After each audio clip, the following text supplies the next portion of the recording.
सद्गुरु परमात्मने नमः।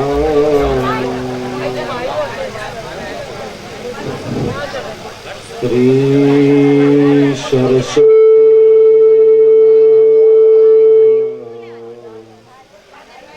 श्री गोपीजनवल्लभाय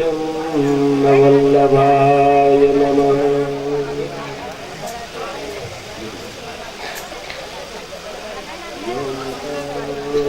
प्रवीस्य मम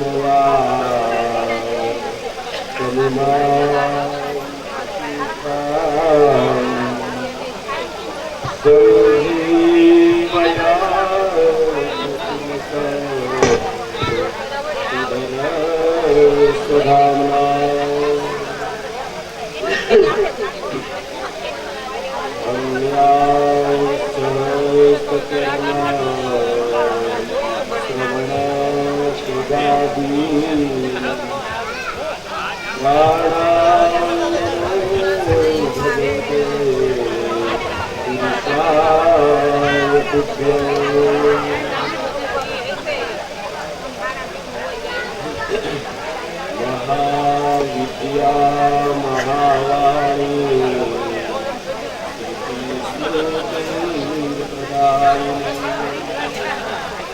साक्षात् सरस्वती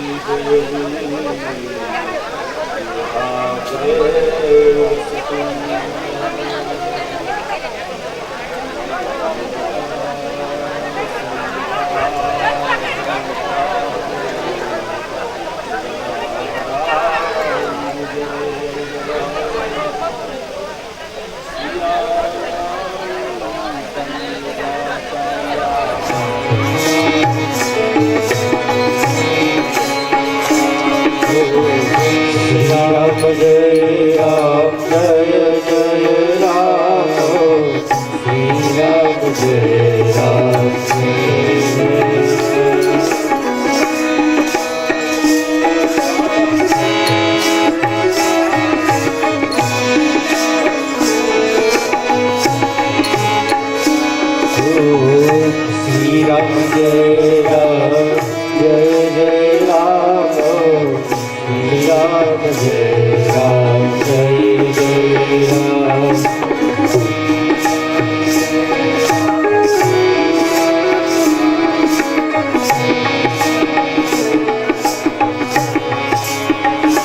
श्री राम जय राम जय जय राम श्री राम जय राम जय जय राम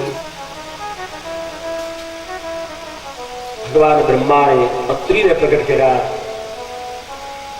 अत्रि ने त्रण दीकरा दत्त दुर्वासा और चंद्रमा। चंद्रमाए પોતાના ગુરુની પત્ની તારાનું હરણ કરી અને એમાંથી બુદ્ધ નામનો પુત્ર પ્રગટ કર્યો। સવારની કથામાં આપણે જોઈ ગયા કે આ બુદ્ધ પુરુષમાંથી જે નારી બની હતી એમાંથી પુરુર્વા નામનો પુત્ર પ્રગટ કર્યો છે।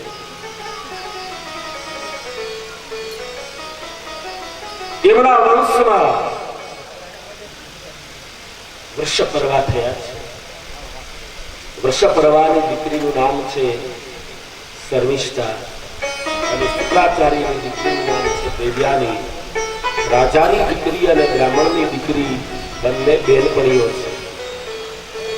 સહેલીઓની સાથે એક વખત સરોવરની અંદર સ્નાન કરવા માટે આવ્યા છે।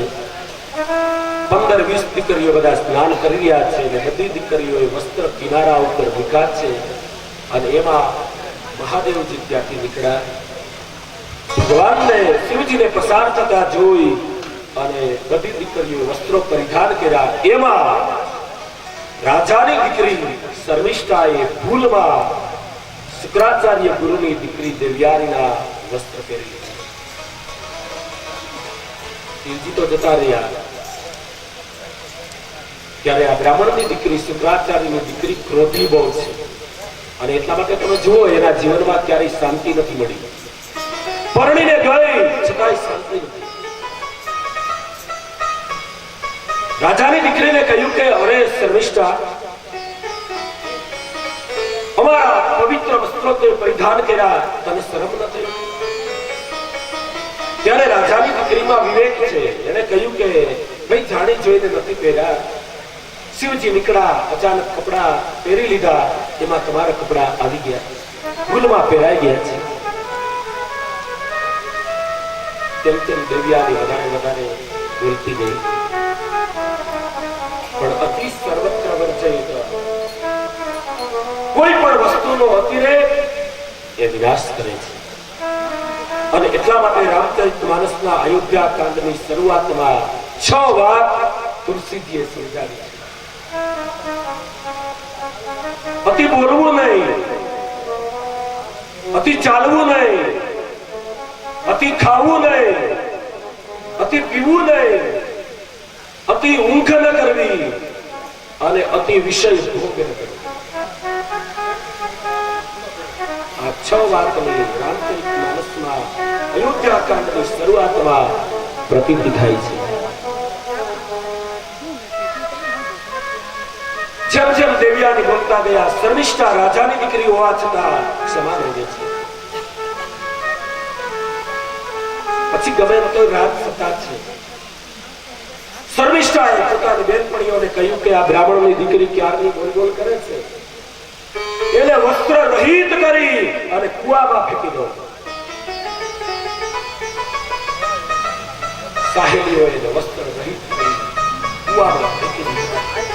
ઘેરે આવી કોઈને વાત ન કરી કે આમ બન્યું છે, કુવામાં ફેંકી દીધા. હવે એમાં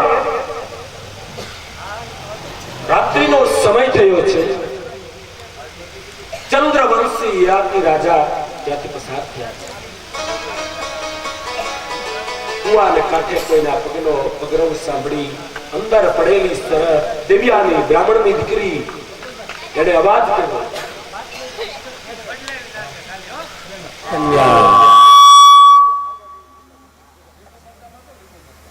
ઘેરે આવતા રહ્યા છે, કોઈને વાત ન કરી કે આમ બન્યું છે. રાજાની દીકરી હતી, એનામાં ચતુરાઈ કેમ ન હોય? શુક્રાચાર્ય બ્રાહ્મણની દીકરી દેવ્યાની કુવામાં રાત્રિનો સમય, ચંદ્રવંશી યયાતિ રાજા શિકાર માટે નીકળેલા, કુવાને કાંઠે જ્યાં નીકળ્યા, કોઈના પગરવનો અવાજ સાંભળ્યો.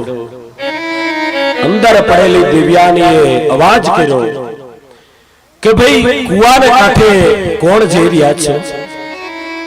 હું કુવામાં પડી છું, મને બચાવો. યયાતિ રાજાએ કુવામાં જોયું. દેવ્યાનીએ કુવામાંથી કહ્યું કે મારા અંગ ઉપર વસ્ત્ર નથી, પેલા તમારું વસ્ત્ર ફેંકો. યયાતિ રાજાએ ખંભે રહેલું વસ્ત્ર ફેંક્યું છે. દેવ્યાનીએ વસ્ત્ર પોતાના શરીરે વીંટાળી લીધું અને યયાતિ રાજાએ પાણી વિનાના કુવામાં પડેલી દેવ્યાનીને બહાર કાઢી છે.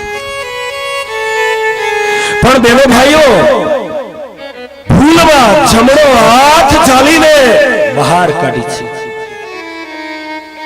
ચંદ્રવંશી ક્ષત્રિય આ બ્રાહ્મણની દીકરી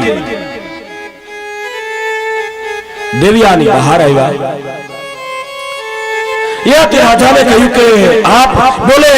યયાતિ રાજ મારું નામ છે, ચંદ્રવંશી ક્ષત્રિય છે. દેવ્યાને કહ્યું કે રાજન, તમે મારો જમણો હાથ ઝાલ્યો છે. કુમારી કન્યાનો જમણો હાથ કોણ ઝાલે એની તમને ખબર નહીં? યયાતિ રાજા ભીતર ભીતર ધ્રુજી ગયો. નહીં, દેવ્યાનીને કહ્યું મારો કોઈ એવો ઈરાદો છે જ નહીં, મારે તો તમને બચાવવા છે. દેવ્યાને કોઈ નહીં રાજન, ગભરાવ નહીં, આમે કોઈ બ્રાહ્મણનો દીકરો મને પરણશે નહીં. કારણ કે બૃહસ્પતિના દીકરા કચ્છનો મને શ્રાપ થયો છે. ઈ કેવી રીતે? દેવતાઓના ગુરુ બૃહસ્પતિ એનો દીકરો કચ્છ મારા બાપુની પાસે સંજીવની મંત્ર ભણવા માટે આશ્રમમાં આવ્યો. એ વિદ્યા ભણી કેટલાય મહિના રોકાયો અને પછી જ્યારે જતો તો ત્યારે દરવાજે હું આડી ઊભી રહી. કચ્છને કહ્યું કે કચ્છ તું મારી જોડે લગ્ન કર.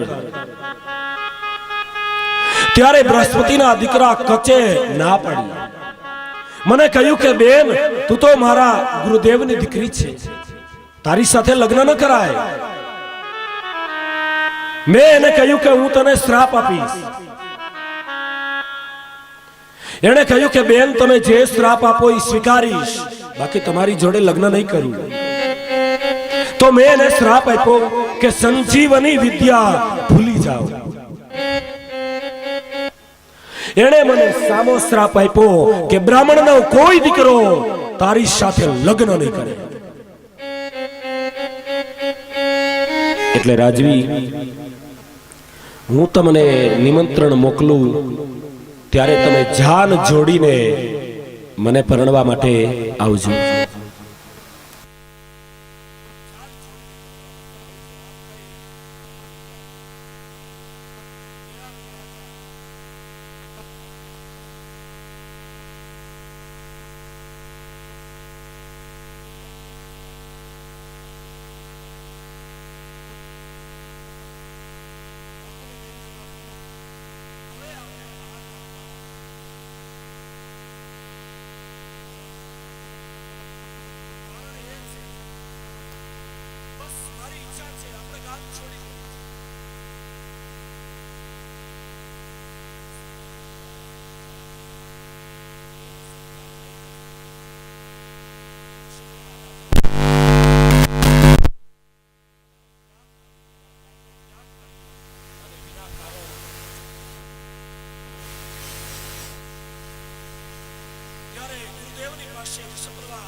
સમજાવવા માટે આવે છે, દેવ્યાનીને સમજાવે છે.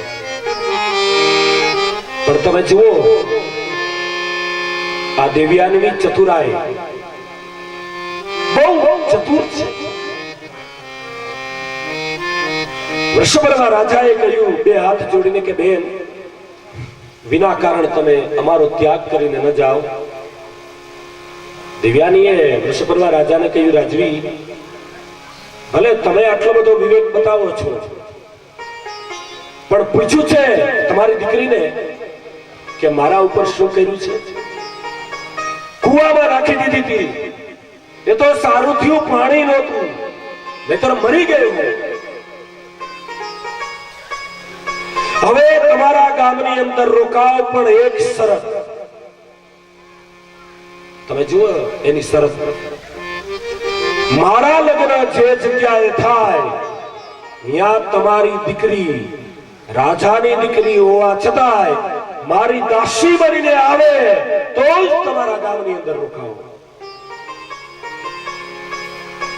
વૃષભના રાજાએ પોતાની દીકરીને બોલાવી શર્મિષ્ઠાને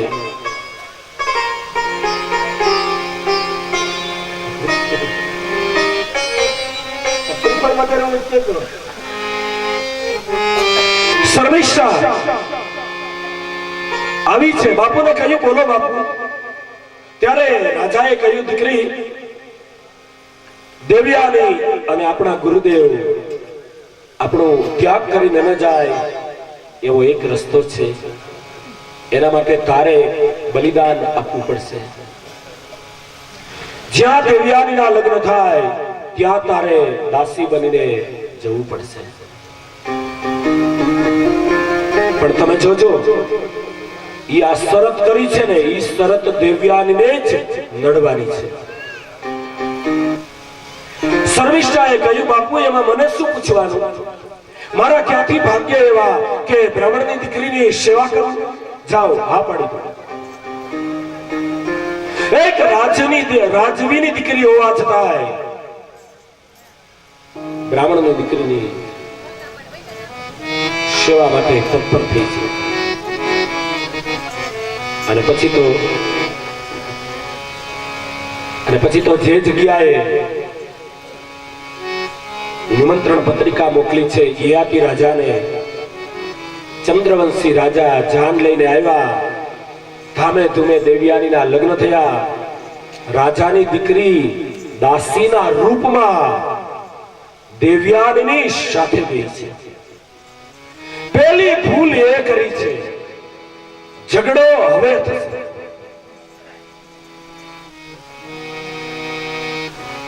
દેવયાની બ્રાહ્મણ, યયાતિ રાજા ક્ષત્રિય, પ્રતિલોમ જાતિના વિવાહ થયા છે. ઈ તો લોકો સમજાવીના બોલે, ગમે ત્યાં લગ્ન કરી લે, માણસ જાત એક છે. નહીં, પ્રતિલોમ જાતિના વિવાહ થવાથી પ્રજા નિર્માલ્ય પ્રગટ થાય છે. નિર્માલ્ય પ્રગટ થાય છે. અને દેવયાનીના લગ્ન થયા પછી દેવયાની એટલા બધા સાવધાન રહેતા હતા કે યયાતિ રાજાની નજરે આ દાસી ન ચડે એનું ધ્યાન રાખતા. ઘણો સમય થયો અને એમાં એકવાર રાજા શિકાર કરીને યયાતિ રાજા આવ્યો. દેવયાની ઘેર નથી, બગીચામાં પુષ્પ લેવા માટે ગયા છે. ઘરની અંદર કોઈ મહિલા પોતું કરી રહી છે અને પોતું કરી રહેલી મહિલાને બાજુમાંથી યયાતિ રાજાએ જોયું તો એને એમ લાગ્યું કે આ પૂર્ણિમાના ચંદ્રમાનો ટુકડો છે કે શું. વાસુકી નાગને શરમાવે એવો એનો ચોટલો. અને યયાતિ રાજાએ ઉધરસ ખાધી અને શર્મિષ્ઠા દાસી એકદમ ઊભી થઈ ગઈ. એક ખૂણામાં જતી રહી છે, કારણ કે પોતે દાસી છે.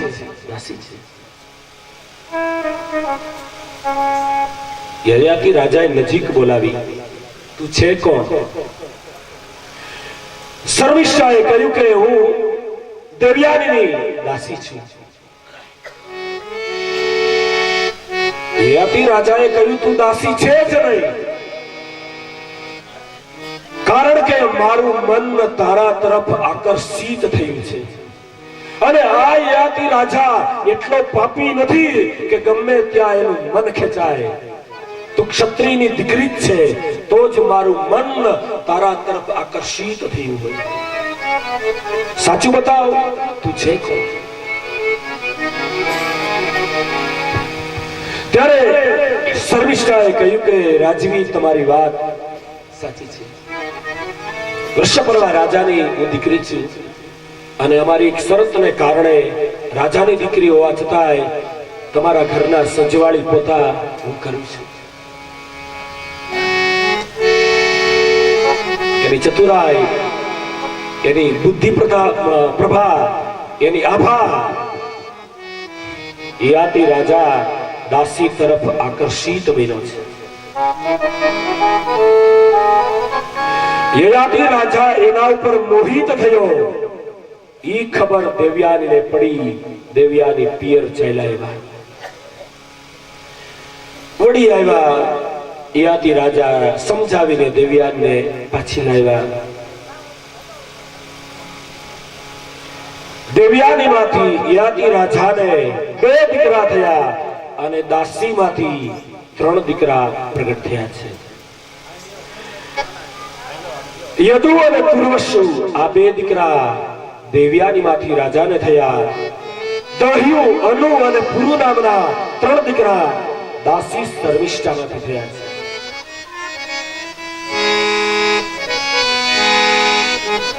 યદુના જે સંતાનો થયા એ બધા યાદવો.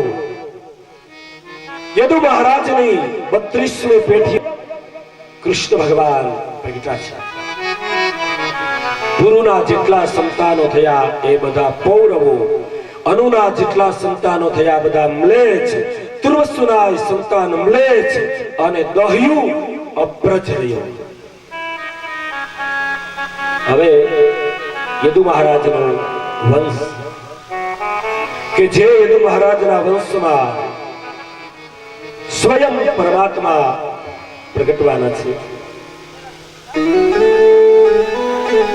તો સુખદેવજી પરીક્ષિત રાજાને કહે કે હે રાજન, યદુના અંતક થયા, એને ભજવાન થયા, તેને વિદુરથ થયા, તેને સુર થયા, તેને સ્વયંભોજ થયા, તેને ત્વદિક થયા, તેને દેવમિઠ થયા અને દેવમિઠને સુરસેન થયા છે.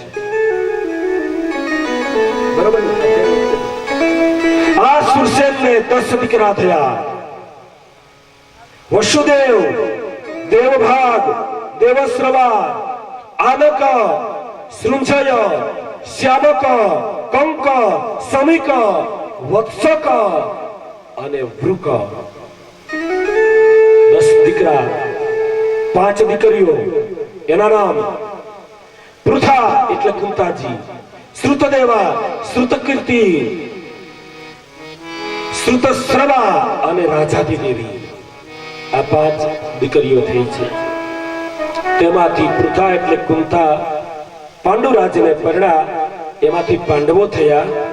શ્રુતદેવાના લગ્ન થી એને દંતવક્ત્ર થયા. શ્રુતકીર્તિને 5 પુત્ર થયા. રાજાદી દેવીને વિંદ અને અનુવિંદ થયા અને શ્રુતશ્રવાને શિશુપાલ થયા. હવે કથા વસુદેવ. વસુદેવને 7 સ્ત્રી. એના નામ છે પૌરવી, રોહિણી, ભદ્રા, મદિરા, લોચના, ઈલા અને દેવકી. પૌરવમાંથી વસુદેવને સુભદ્ર, ભદ્રબાહુ, દુર્મદ વગેરે 12 દીકરા થયા. રોહિણીમાંથી વસુદેવને બલરામ, ગદ, શારણ અને વિપુલ થયા. ભદ્રામાંથી કેસી નામનો દીકરો થયો. મદિરામાંથી નંદ, ઉપનંદ, કૃતક અને સુર થયા. લોચનામાંથી હસ્ત, હેમ અને અંગદ થયા. ઈલામાંથી મરુ ને વલ્લક પુત્રો થયા અને દેવકીજીમાંથી કીર્તિમાન, સુષેણ, રુચુ, સંમર્દન, ભદ્ર, સંકર્ષણ અને અષ્ટમસ્તુ સ્વયં હરિ. 8મા સ્વયં કૃષ્ણ પરમાત્મા પ્રગટા છે. સુભદ્રાને 2 દીકરી થઈ, એક ચિત્રા અને પ્રતિલોમા. હવે જે સુભદ્રા, એના લગ્ન અર્જુનની સાથે કરવામાં આવ્યા.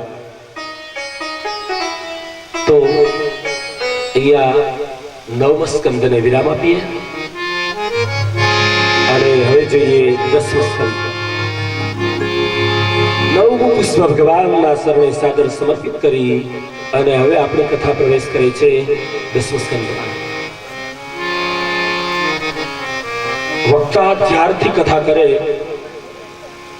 ત્યારથી ઈચ્છા હોય કે 10મા સ્કંદની કથા ક્યારે આવે. કારણ કે 10મો સ્કંદ એ ભગવાન શ્રીનાથજી બાવાનું હૃદય છે. હૃદયના 2 ભાગ છે, ડાબું હૃદય અને જમણું હૃદય. એમ 10મા સ્કંદના 2 ભાગ છે, પૂર્વાર્ધ અને ઉત્તરાર્ધ. 90 અધ્યાય 10મા સ્કંદના. 11 વર્ષ અને 52 દિવસના ભગવાન મુરલી મનોહર થાય ત્યાં સુધીની કથા 49 અધ્યાય અને પછીનો ભાગ ઉત્તરાર્ધ, જેમાં ભગવાન દ્વારિકાધીશની લીલા. તો આવો ભગવાન કૃષ્ણની કથા દસમા સ્કંદમાં 12મો અધ્યાય 13મો અધ્યાય અને 14મો અધ્યાય શ્રીમદ મહાપ્રભુજી એમ કહે કે એ અધ્યાય પ્રક્ષિપ્ત ભાગ છે, 12 થી ઉમેરાયેલા છે, કારણ કે બ્રહ્માજીને પ્રભુની લીલામાં મોહ થયો છે. નહીતર જ્યારે સર્જન કર્યું ત્યારે ભગવાને બ્રહ્માને વચન આપ્યું છે કે મારી લીલામાં તમને મોહ નહીં થાય. એટલા માટે મહાપ્રભુજી એમ કહે કે 12, 13 અને 14 આ 3 અધ્યાય બહારથી ઉમેરાયેલા છે. ગોકુલની કથા, વ્રજ, વાંસળી અને વલોણ, આ 3 વસ્તુ જ્યાં ભેગી થાય ત્યાં આનંદ પરમાનંદનું સ્વરૂપ ધારણ કરે છે. તો આવો આ કથાના રાજા પધારી રહ્યા છે, દ્વારિકાધીશ ભગવાન. અને રાજા આવી રહ્યા હોય ને ત્યારે છડી પુકારવામાં આવે. આપણે પણ છડી પુકારીએ ગોવિંદ દામોદર સ્તોત્ર દ્વારા. આ કથામાં જે વૈષ્ણવ બેઠા છે એને ગોવિંદ દામોદર સ્તોત્ર આવડતું હશે, અમારી જોડે જોડે બોલતા આવે. સ્વાધ્યાયમાં જતા હશે એને આવડતું હશે, અમારી જોડે જોડે બોલતા આવે. બાકી ખોટે ખોટા ઓઠ નહીં ફફડાવતા, મને બધી ખબર હોય, કારણ કે 34 વર્ષથી આ કથા વાંચું છું. એટલે ખોટા ઓઠ ફફડાવો ખબર જ હોય.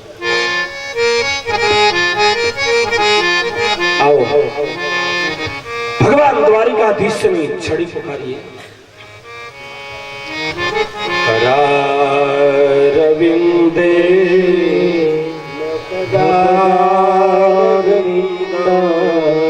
હાલો મુખારિંદે વિનિલેશયંતમ વટસ્ય પત્રસ્ય પુટેશયનમ બાલમ મુકુંદમ મનસા સ્મરામિ. શ્રી કૃષ્ણ ગોવિંદ હરે મુરારી, હે નાથ નારાયણ વાસુદેવ. જીહવે વિવસ્વાન મૃતમે દેવ ગોવિંદ દામો ધર્માદવેતિ. વિક્રેતુ કામાન કિલ ગોપ્યા મુરારી પાદાર પિતચિત્તવૃત્તિ. દધ્યાધિકમ્મો હવશાહવોચર ગોવિંદ દામો ધર્માદવેતિ. ગૃહે ગૃહે ગોપવધૂ કદંબા શરયે ગીત્વા સવાપ્યયોગ. પુણ્યાનિ નામા પઠામિ નિત્યં ગોવિંદ દામો ધર્માદવેતિ.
દામોદર માધવ કે શ્રી કૃષ્ણ રાધા ગોકુલેશ ગોપાલ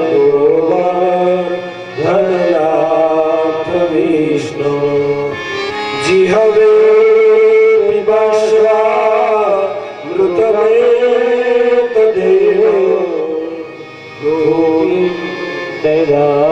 દામોદર માધવ ગોવિંદ દામોદર માધવ ગોવિંદ દામોદર સ્તોત્ર. અને હવે પેલો જ મંત્ર 10મ સ્કંદનો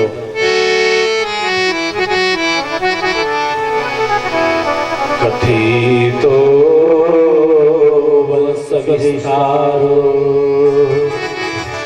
અને ભવતા સોમ સૂર્ય રાગના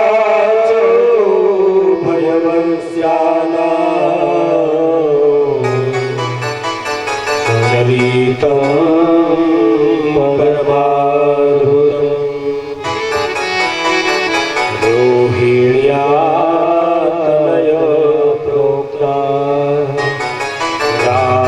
શંકર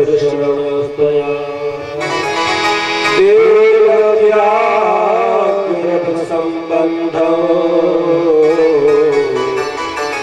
તો દેહાંતર વિના તો દેહાંતર વિના.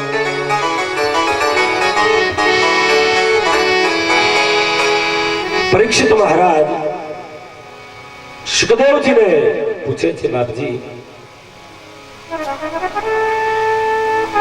આજે કથાના 4 દિવસ થયા છે. સુખદેવજી મહારાજને સવાલ પૂછે કે હે ભગવંત, મારે એક સવાલ પૂછવો છે કે કૃષ્ણ ભગવાનની કથા મેં પણ ત્રુટક એટલે અનુસંધાન રહ્યું નથી. તો હે ભગવંત, મને ભગવાન કૃષ્ણનું ચરિત્ર સંભળાવો. સુખદેવજી મહારાજ પ્રસન્ન થયા. રાજન, 4 દિવસથી આ કથા સાંભળી રહ્યો છે. તને ભૂખ લાગી હોય, તને તરસ લાગી હોય તો તું થોડું જમી લે, તું થોડું જલપાન કરી લે, હું અહીંયા બેઠો.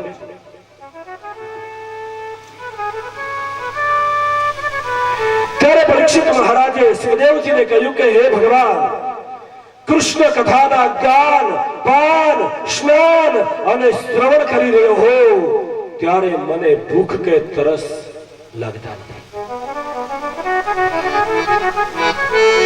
પણ બાપજી, મારા મનનો સવાલ એ છે કે ગયા 9મા સ્કંધમાં તમે એમ કહ્યું કે બલભદ્રજી દેવકીજીનું 7મું બાળક છે. એક બાજુ એમ કહ્યું કે રોહિણી સ્તનયા પુખ્ત બલભદ્રજી એ રોહિણીના દીકરા છે. તો બાપજી, મારો સવાલ એ છે કે એક દીકરાને 2 માં જનની ન સંભવી શકે, જનેતા તો ન સંભવી શકે. એક માને 2 દીકરા હોઈ શકે. એટલે બાપજી, મારા મનમાં સવાલ છે. અને સુખદેવજી પ્રસન્ન થયા છે. વાહ રાજન, કૃષ્ણ પ્રભુની કથામાં તારી પ્રીતિ છે. સમ્યક વ્યવસ્થિતા બુદ્ધિ સ્તવરાજ સતમ વાસુદેવ કથાયાતે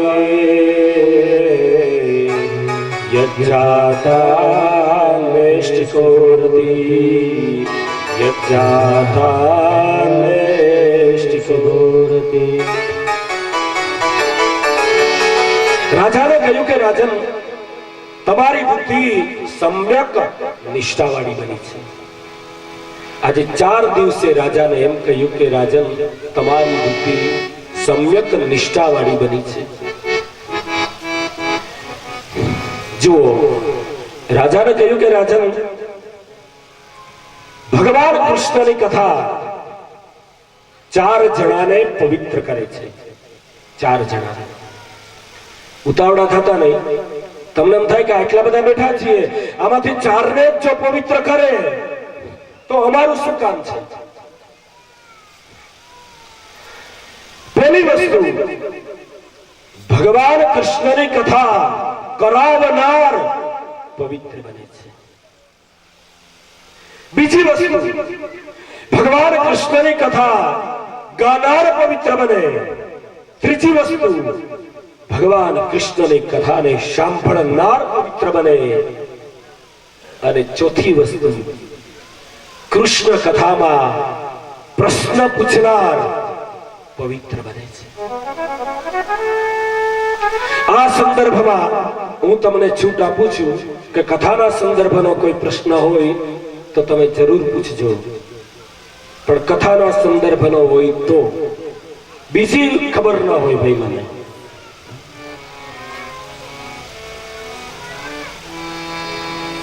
અને હવે આ કથાની એક ભૂમિકા જુઓ. કૃષ્ણ ભગવાન એટલે પ્રેમનો મહાસમુદ્ર છે. રામ એટલે ચારે તરફ બંધાયેલું એક સરોવર છે, કારણ કે એને ચારે બાજુ મર્યાદા છે. રામ અને જાનકી મર્યાદાથી જીવા, મર્યાદાથી જન્મા અને મર્યાદાથી આ લોક છોડીને ગયા. રામજીના જીવનમાં તમે જુઓ, એ રામ અને જાનકીનો દાંપત્ય જીવન 4 વખત નંદવાયું છે. વાલ્મીકી રામાયણના મત પ્રમાણે 4 વખત રામ અને જાનકીજીનું દાંપત્ય જીવન નંદવાઈ ગયું છે. પહેલી વખત પંચવટીમાં રામની ગેરહાજરીમાં એક દશાનન રાવણ આવી અને જનક દુલારીનું હરણ કરી જાય, તેથી રામ અને જાનકીજીનું દાંપત્ય જીવન નંદવાયું છે. અને બીજી વાર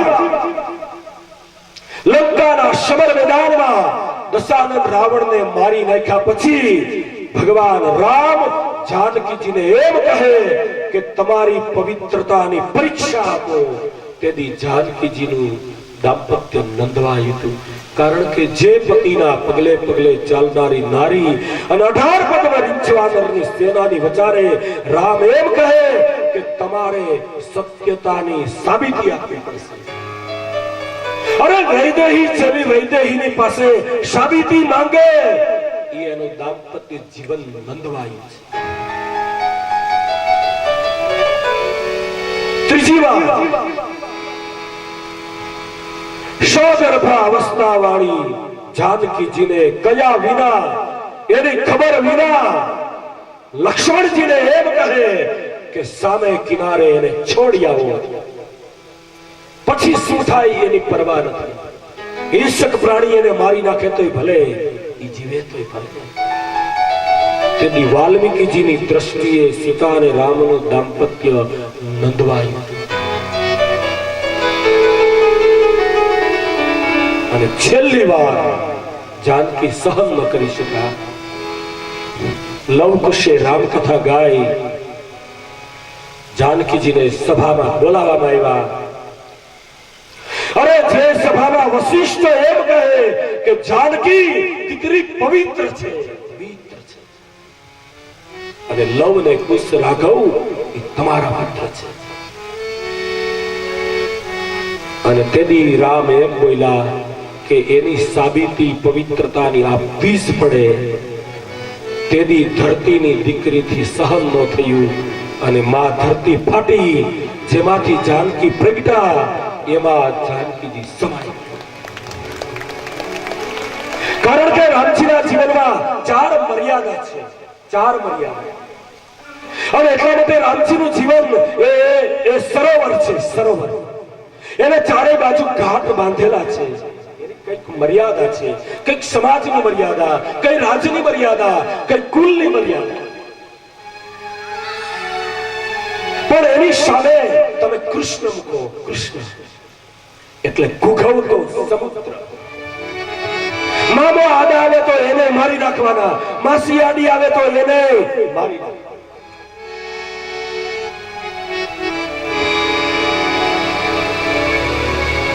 ઘૂઘવતો સમુદ્ર છે.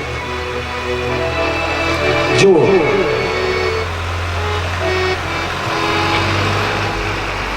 નવડાએ નવડો, નવડાએ આઠડાને એક તમાચો માર્યો. આઠડો મને રોવા કે ભાઈ મને હું કામ મારે, તો કે હું મોટો છું કે નહીં, તો કે હા. આઠડાએ સાતડાને માર્યો. સાતડો કે પણ હું કામ, તો કે હું મોટો છું કે નહીં, તો કે હા.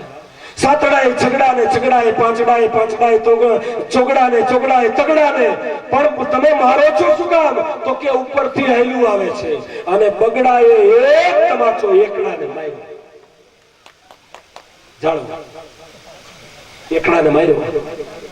એકડો કે પણ શું કામ, તો કે ઉપરથી હેલું આવે છે. એકડાએ વિચાર કર્યો કે હું કોને તમાચો મારું.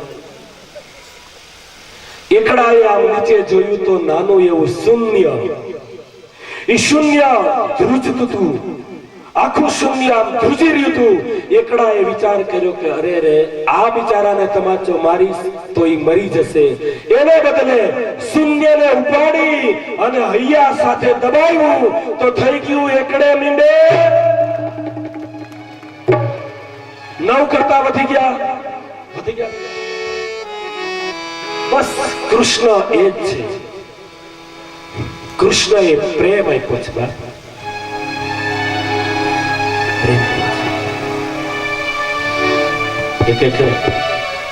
એક નાની એવી છોકરી 5-6 વર્ષની, એની મમ્મીએ એનું દફતર તૈયાર કર્યું સ્કૂલે જવા માટે. એ છોકરી સ્કૂલે જતી, દફતર તૈયાર કરી, નાસ્તાનો ડબ્બો આપ્યો અને દીકરીને કહ્યું કે જા, તારી સ્કૂલે જા. એ દીકરી છોકરી બહાર નીકળી અને ઓટલા ઉપર બેસી ગઈ. ઘણી વાર થઈ, એની મમ્મી બહાર નીકળી. મમ્મીએ કહ્યું અરે સ્કૂલે નથી ગઈ. છોકરીએ કહ્યું કે નહીં મમ્મી, સ્કૂલે હું ગઈ નથી અને જવાની નથી. એની મમ્મીએ એક તમાચો માર્યો. ઈ બધી સાચી છે. 6 ને 2 8 થાય, 7 ને 1 8 થાય, 5 ને 3 8 થાય, 4 ને 4 8. નો મજા આવી સાંભળવા? આવી મજા. એ વલ્લભાચાર્ય એમ કહે કે તમે કૃષ્ણને ભજો, સહજાનંદ એમ કહે કે તમે સ્વામિનારાયણને ભજો, ઉગારામ એમ કહે કે તમે ગુરુદેવને ભજો.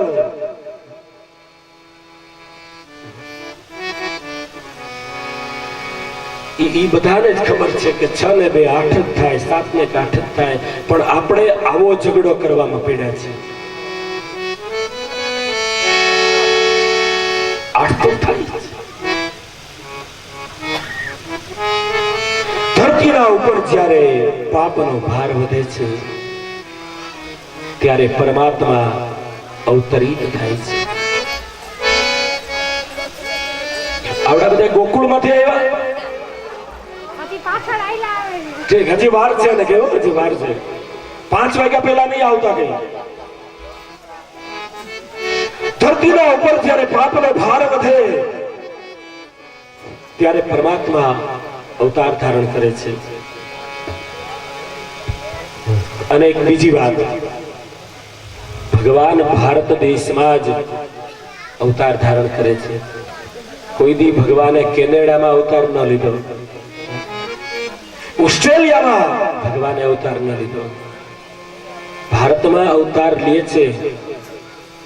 શું કામ? તમે ભારત દેશનો નકશો જુઓ, ભારત દેશનો નકશો, કેરળ અને તામિલનાડુ એ ભારત માતાના પગ છે. તમે નકશો જુઓ ભારતનો. ભારત માતાનો જમણો હાથ એટલે ગુજરાત, ભારત માતાનો ડાબો હાથ એટલે બિહાર, ભારત માતાનો દિલ એટલે દિલ્હી, ભારત માતાનું મસ્તક એટલે જમ્મુ કાશ્મીર. શિર દર્દ એટલા માટે જ છે, શિર દર્દ. ભારતમાં ભગવાન અવતાર લે એનું કારણ શું? ભાઈ બે બાજુ આપણે જોતા જઈશું, ખાલી અંધશ્રદ્ધા કે એવું નહીં, એને ઉજળી પાસા પણ જોતા જઈશું. ધ્યાન રાખશો તો મારે ઘણી વાતો કરવી છે. જુઓ, પહેલી વસ્તુ એ છે કે ઘરમાં ધૂળ થવી એ સ્વાભાવિક છે. અવતાર મીમાંસામાં પહેલું કારણ બતાવ્યું છે કે ઘરમાં ધૂળ થવી એ સ્વાભાવિક છે. તો શું તમે તમારા ઘરમાં ધૂળના ટોપલા ભરી રાખો છો? નથી રાખતા. છતાંય 5-15 દિવસ ઘર બંધ હોય તો એમાં સજવાડી કાઢવી પડે, અને ઈ સજવાડી આપણે ન કાઢવી હોય તો સેવકને કેવું પડે સજવાડી કાઢ. એમાં જગતમાં જ્યારે તામસતાનો કચરો પ્રગટે ત્યારે ઉપરથી માલિક સંજવાડી કાઢવા નીચે ઉતરે. એનાથી બરાબર સંજવાડી ન નીકળે તો સંજવાડી કાઢવાની જવાબદારી સાધુ સંતો ને બ્રાહ્મણોના ઉપર છે, અને એનાથી બરાબર ન નીકળે ત્યારે માલિકે ઉપરથી નીચે ઉતરવું પડે છે. અને સંજવાડી યાદ કાઢવી પડે જ્યાં કચરો હોય. હમણાં થોડા વર્ષ પહેલા અમેરિકામાં એક ઘટના બની હતી. કરી લ્યો કે ત્યાં ભગવાનને અવતાર લેવો ન પડે, સમજાય છે? અને આપણે બસમાં મુસાફરી કરી તોય કંડક્ટર થી ચેતતા રહે કે જો એનું ધ્યાન ન હોય તો ટિકિટ લેવી નથી. એટલે ભગવાનને અહીંયા અવતાર લેવો પડે છે, સજવાડી કાઢવી પડે છે. એ તાલીઓ તો વગાડો, સારું લાગે તો. હજી આના કરતા આગળ કેવું છે? એટલા માટે ભગવાન બાપ અહીંયા પ્રગટે છે. યદા યદા હિ ધર્મસ્ય ગ્લાનિર્ભવતિ ભારત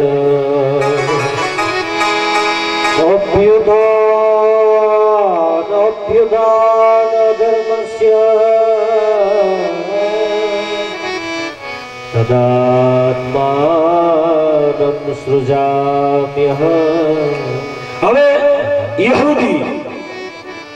યહૂદી ધર્મમાં એવું લખ્યું છે, એનો ગ્રંથનું નામ છે તાલમુદ ગ્રંથ. એમાં એમ લખ્યું છે કે ભગવાન પેલા આપણી જોડે જ રહેતા હતા, આપણી સાથે જ રહેતા હતા, બીજે ક્યાંય નહીં, આકાશમાં નહોતા રહેતા, આપણી જોડે. તમે એને મળી શકો, તમે તમારી દરખાસ્ત રજૂ કરી શકો, આપણી જોડે જ રહેતા હતા. અને ભગવાન બધાની સમસ્યા સાંભળતા, એ સમસ્યાનો ભગવાન ઉકેલ આપતા. એમાં સંખ્યા વધી ગઈ. કોઈ માણસ આવીને એમ કહે કે ભગવાન કાલે વરસાદ ન થવો જોઈએ, વળી બીજો આવે ને એમ કે ભગવાન કાલે વરસાદ થવો જ જોઈએ, ત્રીજો વળી બીજી માગણી કરે, ચોથો બીજી માગણી કરે, અને જેથી બધાની માગણી પૂર્ણ કરવામાં ભગવાન નિષ્ફળ ગયા ત્યારે બધા જ માણસોએ ભગવાનના ઘર ઉપર હુમલો કર્યો અને ભગવાન ભાગ્યા. ઈ તેદુના આકાશમાં વ્યા ગયા. પછી કોક મીરાબાઈ જાગે ના આવે, કોઈ નરસૈયો જાગે ના આવે, કોઈ બજરંગદાસ બાવલીઓ જાગે ના આવે. તાલ યદા યદા ધર્મસ્ય ગ્લાનિર્ભવતિ ભારત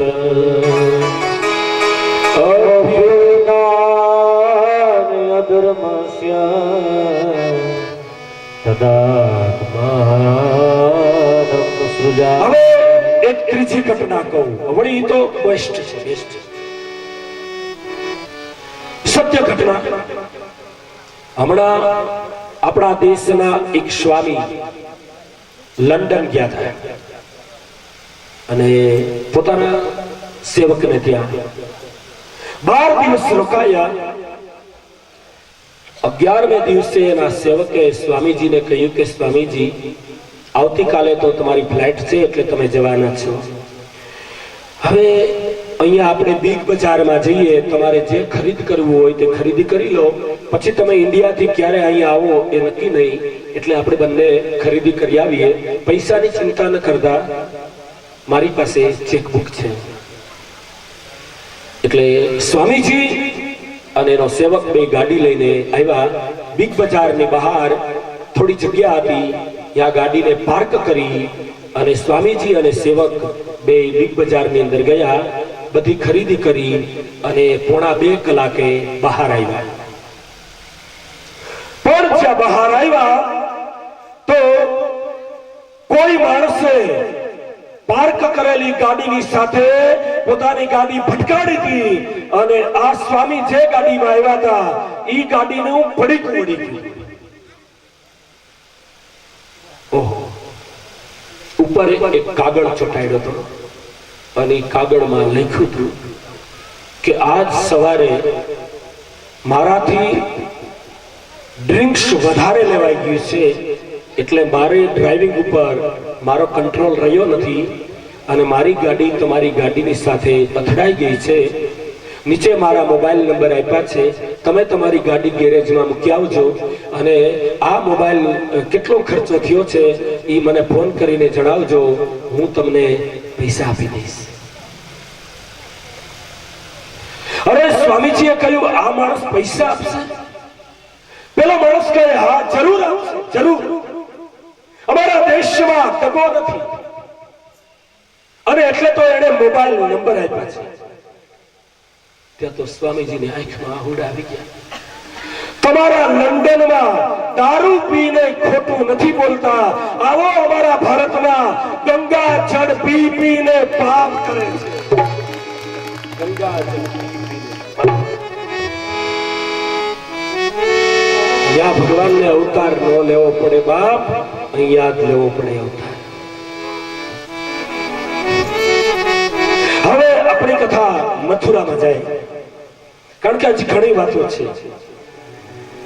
મથુરા, એનો રાજા કંસ એના બાપને માર મારી અને કારાગૃહમાં પૂરી દીધો છે અને સત્તા આંચકી લીધી છે. કંસનો બાપ ઉગ્રસેન. હવે તમે પુરાણમાં જુઓ ને તો ઉગ્રસેન એટલા બધા ભદ્રિક છે, ભગવાનના ભક્ત છે. આપણને વિચાર થાય કે ઉગ્રસેન મહારાજ આવા ભક્ત અને એની આ કંસ પાપી, આનું કારણ શું? તો વિષ્ણુ પુરાણમાં લખ્યું છે એનું કારણ. ઉગ્રસેન મહારાજના લગ્ન થયા. એ ભાઈ 2 મિનિટ જાણવો ને, હમણાં ઇન્ટ્રો રાખો, 2 જ મિનિટ મારા વાલા. ઉગ્રસેન મહારાજના લગ્ન થયા, 10-12 દિવસ થયા. પોતાની નવોઠા પરિણીતાને લઈ અને ઉગ્રસેન મહારાજ મથુરાના બગીચામાં ફરવા માટે નીકળ્યા છે. અને એ વખતે દુર્મિલ નામના રાક્ષસે ઉગ્રસેનના પત્નીને જોયા અને રાક્ષસે નાટક કર્યું. સેવકો આવ્યા, ઉગ્રસેન મહારાજને કહ્યું કે આપણી ગાયો કોઈ હાંકી જાય છે, હવે ક્ષત્રિયનો દીકરો છે, ગાયનું રક્ષણ કરવું. અને ઉગ્રસેન મહારાજ પોતાની પત્નીને બગીચામાં મૂકી અને તલવાર લઈને ગયા દૂર સુધી, પણ ક્યાંય ગાયો હતી નહીં. ઈ સમયનો લાભ લઈ અને દુર્મિલ રાક્ષસે ઉગ્રસેન મહારાજની પત્ની ઉપર બળાત્કાર કર્યો અને એની જે પ્રજા થઈ ઈ આ કંસ. નહીતર ઉગ્રસેન, અરે ભાઈ ઉગ્રસેન તો ભગવાનનો ભક્ત છે, એને આ એવી પ્રજા ન હોય. વિષ્ણુ પુરાણમાં લખ્યું છે દુર્મિલની વાત. મથુરાનો રાજા કંસ, એના કાકા દેવકરાજ અને દેવકરાજની દીકરી છે દેવકી, અને આ દેવકીજીના લગ્ન શૂરસેનના દીકરા વસુદેવજીની સાથે કર્યા છે. કંસને સગી કોઈ બેન નહોતી, એટલે કાકાની દીકરી ઉપર એટલો બધો એને ભાવ હતો, એટલો બધો ભાવ હતો કે મારી બેનને કરિયાવર ઓછો ન મળવો જોઈએ. કેટલો કરિયાવર આપ્યો એ અહીંયા લખ્યું છે. 400 હાથી આપ્યા. હાથી એ હાચા, ઓલા રમકડાના નહીં. 400 હાથી, 15,000 અશ્વ આપ્યા, 1800 રથ આપ્યા અને 200 દાસી આપ્યા છે. આવો કરિયાવર કર્યો. બાકી બંગડી બોપટી એનો તો પાર નહીં. મેકઅપ બોક્સ ને એ બધી વસ્તુ બહુ જાય. કરિયાવર આપ્યો છે અને આવજો આવજો આવજો થતું હતું અને વાતાવરણ ખુશ્બુમાં હતું. અને કંસને પોતાની બેન થઈ રહી છે એ ગમતું નથી અને એ જલ્દી જલ્દી તમે પહોંચી જાઓ, એટલે જલ્દી સમાચાર મોકલજો અને અમે તમારી રાહ જોઈ છીએ. એ બેન તમે જલ્દી આવજો. એ આવજો આવજો થતું હતું. એમાં કંસને એમ થયું કે હું કંઈક એવું કાર્ય કરું કે જેથી મારી બેન મારા ઉપર ખુશ થાય. અને મથુરાનો રાજવી હોવા છતાં વસુદેવ અને દેવકીજીને જે રથના વળાવવાના ઈ જ રથની લગામ કંસે હાથમાં લીધી છે અને રથ ચલાવ્યો. મથુરાનો રાજા રથ ચલાવે એ બહુમાન છે. અને જ્યાં રથનું પૈડું અડધું વર્તુળ ન ફેર્યું ત્યાં તો આકાશમાં જોરદાર ધડાકો થયો. કંસને કહ્યું કે હે કંસ, જે તારી બેનને તું અત્યારે મૂકવા જઈ રહ્યો છે એ જ તારી બેનનો 8મું બાળક, ઈ તારો કાળ છે.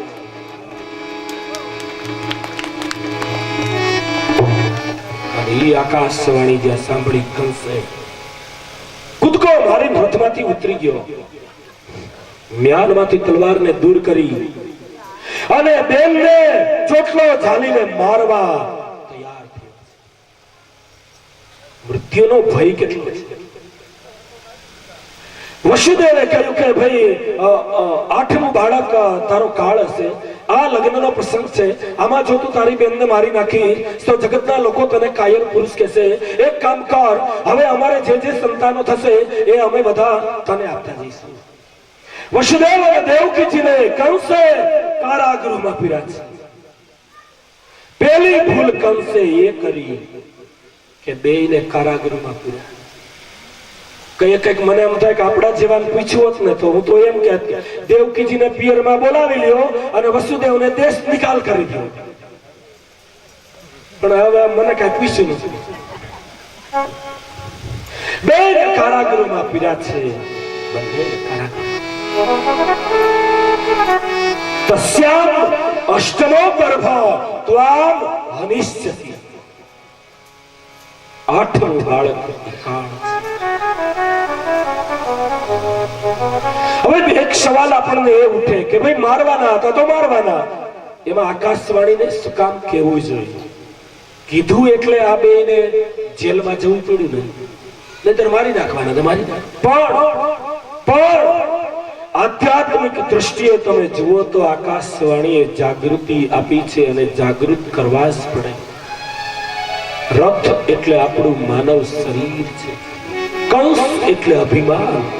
માનવ શરીર રૂપી રથને અભિમાન જો ચલાવે તો આકાશવાણી રૂપી સદગુરુના શબ્દએ એને જગાડવો જ પડે કે તું આ ખોટા માર્ગે જઈ રહ્યો છે.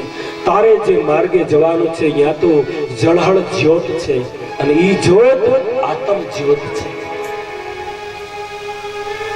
એટલા માટે આકાશવાણીએ કહ્યું બસ ઈ થઈ તેદુની આકાશવાણી થઈ નથી, એની બેટરી ઉતરી ગઈ છે. હવે તો બધું કાટી ગયું હોય, હવે બંધ થઈ ગઈ. યોગ્ય સમયે પેલા બાળકનો જન્મ થયો. ગુલાબી ગોદડીમાં વિકી અને વસુદેવ આપવા આવ્યા છે. કંસને કહ્યું કે લે કંસ, બોલ તેલ વેદ અને વચન આ બાળક. ત્યારે કંસે કહ્યું ઓહો એશા સચ્ચેતા, આનાથી મને કોઈ ભય નથી, મારે તો 8મું બાળક જોઈએ. બીજું, ત્રીજું, ચોથું, પાંચમું અને છઠ્ઠું 6 બાળકને કંસે જીવતા ભાણિયાને મોકલ્યા છે, મારી નથી નાખ્યા. એમાં નારદજી આવ્યા. નારદજી કંસને કહે શું છે બધું, શું ચાલે છે? તારું મંત્રીમંડળ? તો કે મારું મંત્રીમંડળ બરાબર છે. નારદજી કે તારું મંત્રીમંડળ અને મારું કમંડળ આ બે ભેગા થાય એટલે ભૂમંડળ બદલી જાય. મંત્રીમંડળ, કમંડળ, ભૂમંડળ.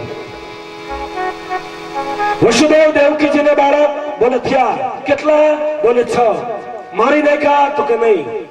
કે તો કે મારે તો 8મું જોઈએ. બસ યાજ તું ભૂલ ખાઈ ગયું. 8 રેખા દોરી, ગમે ત્યાંથી ગણ, ગમે ત્યાં 8મું થાય. નારદજી જતા રહ્યા. 6 ભાણેજડા મામા મામા મામા કરતા આવ્યા અને તે દિવસે કુંભાર જેમ ચાકડેથી માટલા ઉતારે એમ 6 ભાણેજડાના માથા ઉતારી. તેથી દેવકી રડ્યા, તેથી વસુદેવ રડ્યા, તેથી જેલની સાંકળ રડી, તેથી જેલની જાળીઓ રડી, તેથી જેલના હાચેડા રડ્યા, તેથી મથુરાની પ્રજા રડી. અને હવે દેવકીજીના ઉદરમાં 6થું બાળકનો નાશ થયો. હવે 7મી વખત ઉદરમાં બાળક છે. એ ભાઈ ચાપણી આવી ગયા, હાલો મંડો આંકવા.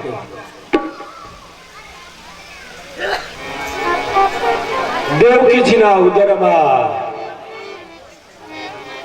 7મી વખત બાળક છે.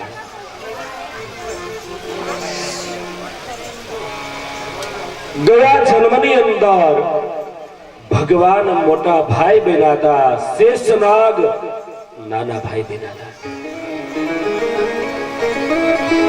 તો ભગવાન રામજીએ કહ્યું શેષનાગને કે કૃષ્ણાવતારમાં તમે મોટા ભાઈ બનો અને હું નાનો ભાઈ બની.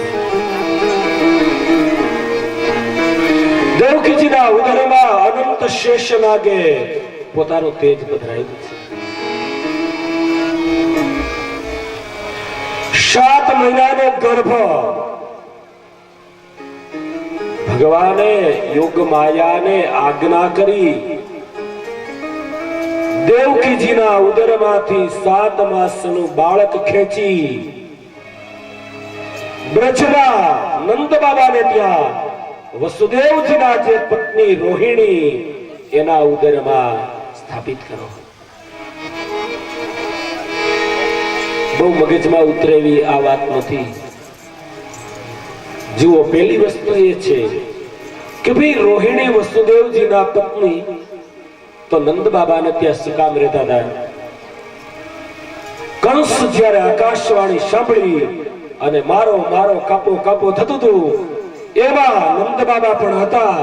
એને જોયું કે રોહિણી ભાભી ગભરાઈ ગયા છે, એને લઈ અને ગોકુલ જતા રહ્યા. એટલા માટે રોહિણી ત્યાં છે.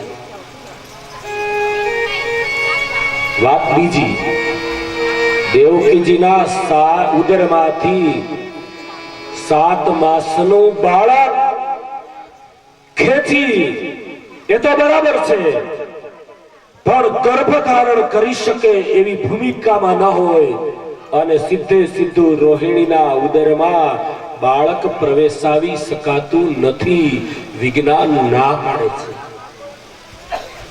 સમજાય? રહી વાત બીજી કે જે રોહિણીનો પતિ 12 વર્ષ સુધી જેલમાં હોય અને એની પત્ની ગોકુલમાં બલભદ્રને જન્મ આપે તો દુનિયાના લોકો શું કહે? જેનો ધણી 12 વર્ષ ત્યાં જેલમાં છે, પણ ભગવાનની માયાને કારણે બધા એટલા બધા મોહિત થયા. દેવકીજીના ઉદરમાંથી 7 માસનો ગર્ભને ખેંચી યોગ માયાએ રોહિણીના ઉદરમાં સ્થાપિત કર્યો અને યોગ્ય સમયે રોહિણી માતાજીને ત્યાં બલભદ્ર પ્રગટા છે. અહીંયા મથુરામાં વાત ફેલાઈ ગઈ કે કંસ કેટલો બધો પાપી છે કે જેના ભયને કારણે એની બેનનો ગર્ભ સ્ત્રવી ગયો છે. આ ક્રિયામાં ભગવાને મથુરાની પબ્લિકને કંસથી અનફેવર કરી છે અને એટલા માટે તો કૃષ્ણ ભગવાન જ્યારે કંસને મારે ત્યારે મથુરાનો એક પણ માણસ આગળ નથી આવ્યો કે ભાઈ તમે અમારા રાજાને શું કામ મારો છો? કારણ કે મનોભૂમિકા બદલાવી નાખી હતી. પોલિટિકલ સતી. અને હવે 8મી વખત દેવકીજીના ઉદરમાં સ્વયં હરિ પોતાનું તેજ પધરાવ્યું છે. તો ભગવાને યોગમાયાને કહ્યું કે તમે ગોકુલમાં જાઓ, જશોદાના ઉદરમાં પ્રગટો દીકરી બનીને. જે રાત્રે અહીંયા દીકરો બનીને જન્મ ધારણ કરું, હે માયા તમે ત્યાં દીકરી બની અને પ્રગટ. અને એ દીકરીએ ભગવાનના ઔતરિક કાર્યમાં બલિદાન આપ્યું છે. આપણે કૃષ્ણ ભગવાનની કથા કરનારા, વાતો કરનારા, કીર્તન કરનારા, અરે જે દીકરીએ બલિદાન આપ્યું છે એને આપણે ભૂલી જાય છે. એ જશોદાની દીકરી અને યોગ માયા જશોદાના ઉદરમાં પધાર્યા છે. અહીંયા દેવકીજીના ઉદરમાં સ્વયં પ્રભુ પધાર્યા. હવે થોડોક આધ્યાત્મિક અર્થ સમજી લઈએ કે મથુરા એટલે મનનું રાજ. મનનું રાજ એટલે મથુરા. ગોકુલ એટલે ઇન્દ્રિયોનો સમૂહ. ડોંગરેજી મહારાજ કહેતા કે દરેક ઇન્દ્રિયોને દરવાજે ઠાકોરજીને પધરાવો. ગોકુલ એટલે ઇન્દ્રિયોનો સમૂહ. વસુદેવ એટલે આત્મા. દેવકી એટલે દેવમય બુદ્ધિ. નંદ એટલે આનંદ, અને આનંદ હતો યા જ પરમાનંદ જવાના છે. અને જશોદા એટલે કામ પોતે કરે, જસ બીજાને આપે. આપણે ઉલટું કરીએ છીએ, કામ બીજા કરે, જસ આપણે લઈએ.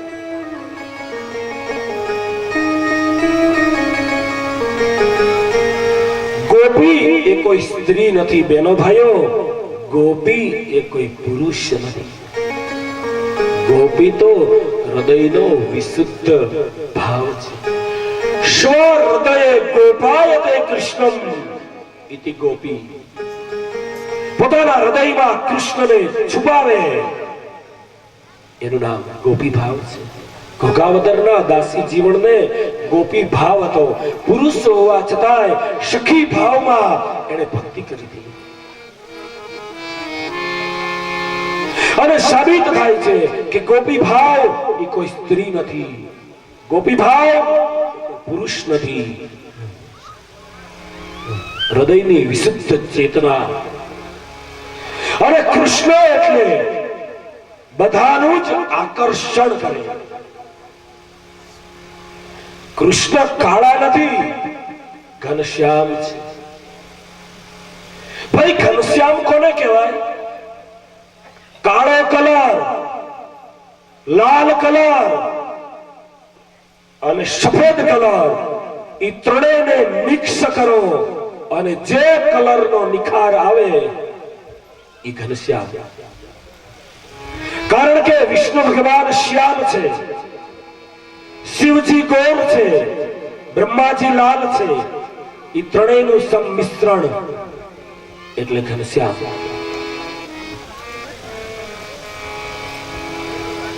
પ્રગટા છે ભગવાન દેવકીજીને ત્યાં અને લાભ મળ્યો છે માં જશોદાને. સોનાની દ્વારિકાનો માલિક થયા ને ઠાકોરજી, છતાંય માં જશોદાને ભૂલ્યા. હવે મારે તમને એ વાત કરવી છે કે આ જશોદા છે કોણ?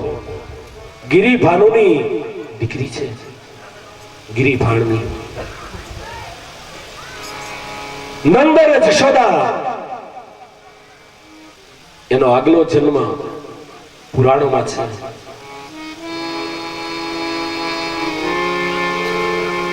આગલા જન્મની કથા કહું છું, બરાબર ધ્યાન દેજો.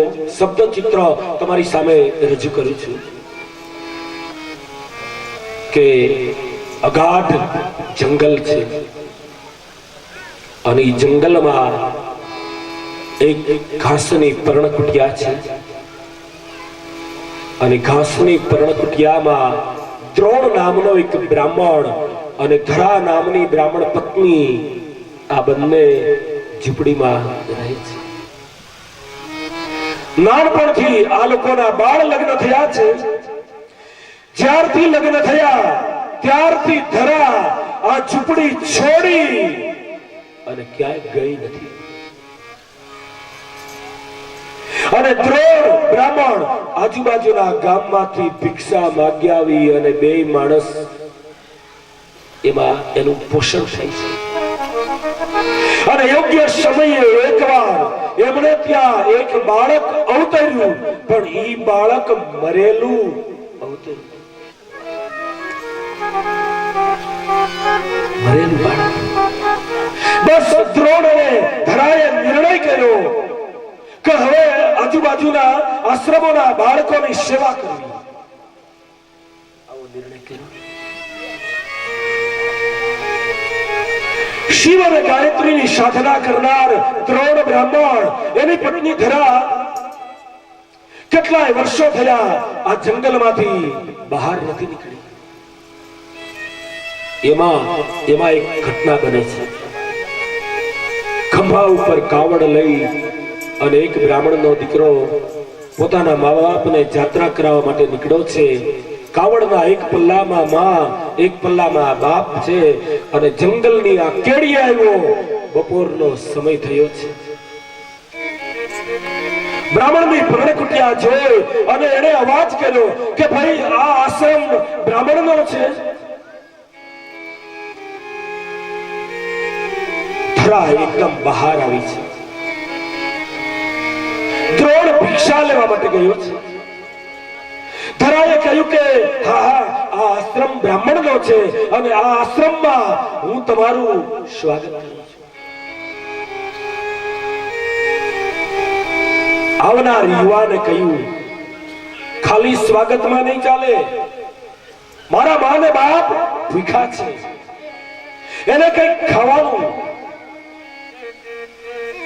ત્યારે ધરાએ કહ્યું કે એક કામ કરો, મારા ધણી આજુબાજુના ગામમાં ભિક્ષા માંગવા માટે ગયા છે. એ આવશે એટલે તમારા મા બાપને હું જમાડીશ. અરે પેલો બ્રાહ્મણ કહે કે ભાઈ એ આવશે એ તો તમારી બે માટેની ભિક્ષા લાવશે, એને તો ખબર નથી કે અમે તમારે ઘેર આવ્યા છીએ. અમને ના પાડી દો, અમે બીજા નહીં નહીં નહીં ભૂદેવ, તમે જો ભૂખા અમારા આશ્રમમાંથી જાઓ ને તો અમારા પુણ્ય ખલાસ થઈ જાય. તમે થોડી રાહ જુઓ, થોડી રાહ. બપોરના 2 વાગવાનો સમય થવા આવ્યો અને હજી દ્રોણ આવ્યો નહીં. ધરા વારે વારે જુએ, મારા ધણી કેમ આવ્યા નહીં, મારા ધણી હજી ભિક્ષા લઈને કેમ આવ્યા નહીં. એક બાજુ આ બ્રાહ્મણ ઉતાવળ કરાવે છે અને એમાં સાંજ પડી ગઈ છે, હજી એનો ધણી આવ્યો નહીં. પેલો યુવાન કાવડ ઉપાડી મા બાપને કહ્યું, બેન નહીં નહીં નહીં ભૂદેવ, હવે મારે મારા ધણીની રાહ નથી જોવી. એક કામ કરો, ધણી એમ કહેતા હતા કે આ કેડી જાય ને, કેડીએ હાલા જાઓ એટલે કોઈ ગામ આવે છે અને ગામમાં પ્રવેશતા શ્રી વાત્સવની દુકાન આવે છે. તો ભૂદેવો તમે અહીંયા રોકાઓ, તમારા ત્રણેય માટે સીધો સામાન લઈ આવું છે. વર્ષોથી જે આશ્રમ છોડીને ગઈ નથી એવી ધરા ફફડતી, વૃક્ષોના પાંદડા ફફડે અને ધરા ધ્રુજી જાય છે અને સીધો સામગ્રી લેવા માટે એ કેડીએ જાય છે. તમે દ્રશ્ય જુઓ, આશરો ધર્મ બચાવવા માટે આજ પોતાની કુરબાની આપે છે અને એમાં કેડી પૂરી થઈ, ગામ શરૂ થયું છે. એક દુકાન છે અને દુકાને 4-5 ગ્રાહકો ઉભા છે. દુકાનદાર પડીકા વાળી રહ્યો છે અને ધરાએ કહ્યું કે આ દુકાન શ્રી વાત્સવની છે. અંદરથી શેઠે કહ્યું હા એમ કહી અને ધરાની સામે જોયું, પણ ધરા એટલી બધી રૂપાળી હતી, એટલી બધી રૂપાળી. હા, આ દુકાન અમારી જ છે, બોલ શું જોઈ છે? અમારે ઘરે 3 બ્રાહ્મણ આવ્યા છે, બપોરના ભીખા છે, જવનો આટો, ઘી, ગોળ અને ખીચડી 4 વસ્તુ જોઈ છે.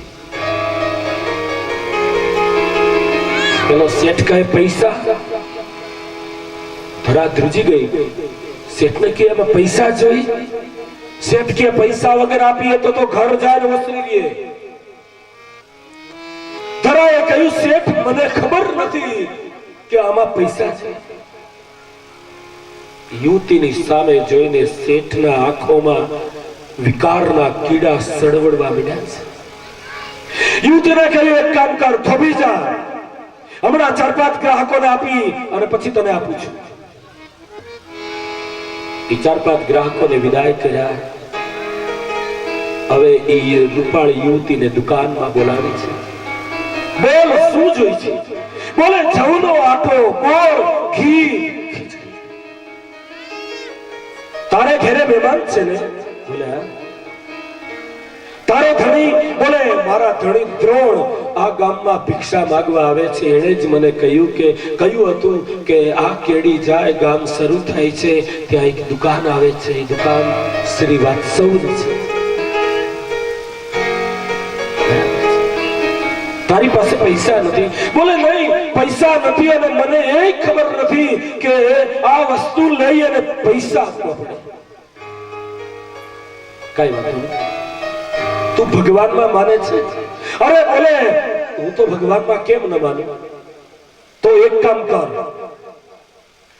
અધર હાથ કરીને બોલ કે આ 4 વસ્તુ હું તને આપું, એના બદલામાં તારી પાસે પૈસા નથી, પણ તારી પાસે જે છે એ તું મને આપી.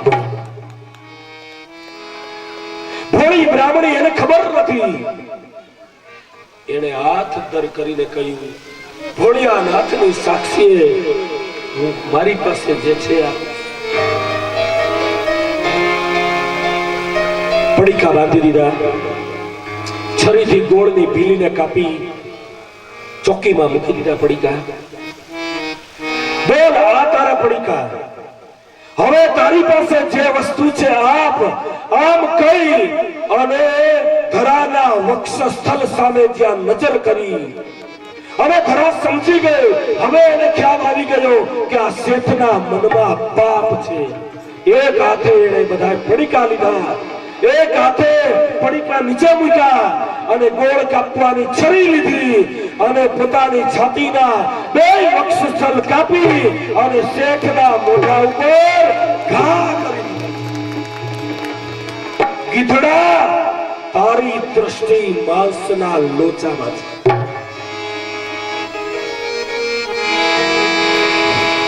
છાતીમાંથી લોહી નીકળી રહ્યું છે. પડીકા લઈ અને પડતી આખડતી ધરા આશ્રમે આવી છે. અને જે આશ્રમે આવી એ જ વખતે એનો ધણી દ્રોણ આવી ગયો છે. આશ્રમે આવી અને ધરા બેભાન બનીને પડી ગઈ છે. એના શરીરમાં લોહી રહ્યું. થોડી વાર થઈ તો જે ઘરડો બ્રાહ્મણ અને બ્રાહ્મણી એ ભોળાનાથ અને જગદંબા તરીકે પ્રગટા છે અને યુવાન બ્રાહ્મણ એ વિષ્ણુ નારાયણ તરીકે પ્રગટ થયા છે.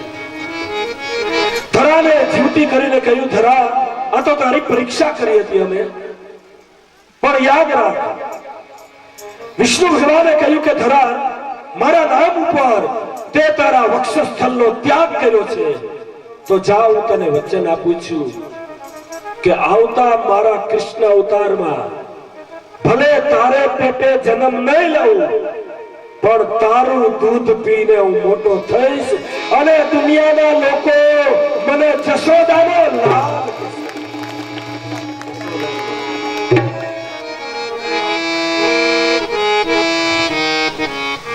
આઈ જશોદા અત્યારે ગિરી ભાણને ત્યાં દીકરી તરીકે જન્મા છે. ઈ જશોદા અનંત બ્રજમાં છે. વળી બ્રજરાજ છે. નંદ બાબા બ્રજરાજ છે. અને હવે દેવકીજીના ઉદરમાં દેવતાઓનું ધ્યાન દેવકીજીના ઉદર તરફ છે. અરે કેટલી વાર માં દેવકીજી જેલમાં સુતા હોય ને દેવતાઓ આવી અને માને મને પરિક્રમા કરવા. અરે ઓલા દેવતાઓને માં કહે કે પણ તમે દેવતાઓ બોલે નહીં માં તું બેઠી રહે. જેની અંદર ભગવાન હોય એને મંદિર કહેવાય. તો માં તારા ઉદરમાં ભગવાન છે, તું મંદિર છે અને મંદિરની તો પરિક્રમા કરે.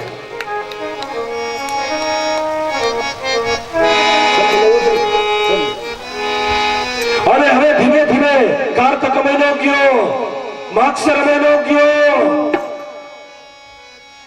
શિયાળો ગયો, ચૈત્ર મહિનો ગયો, વૈશાખ મહિનો ગયો અને જેઠ મહિનો આવ્યો.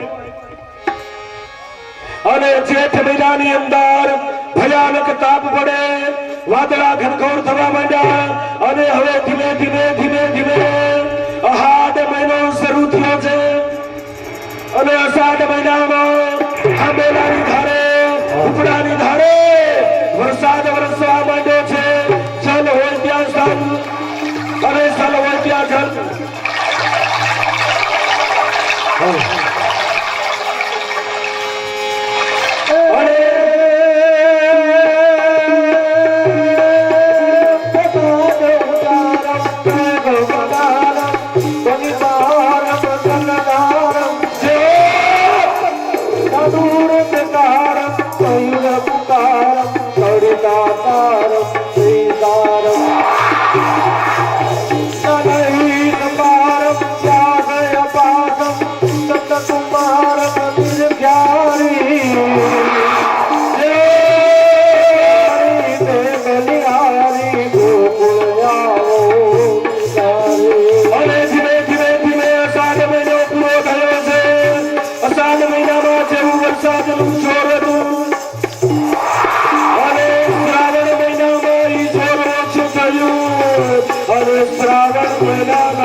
जागीने जवाना तुम्हें जाना दिन दयाला नंदलाला आए नहीं आए बंसी वाले बोले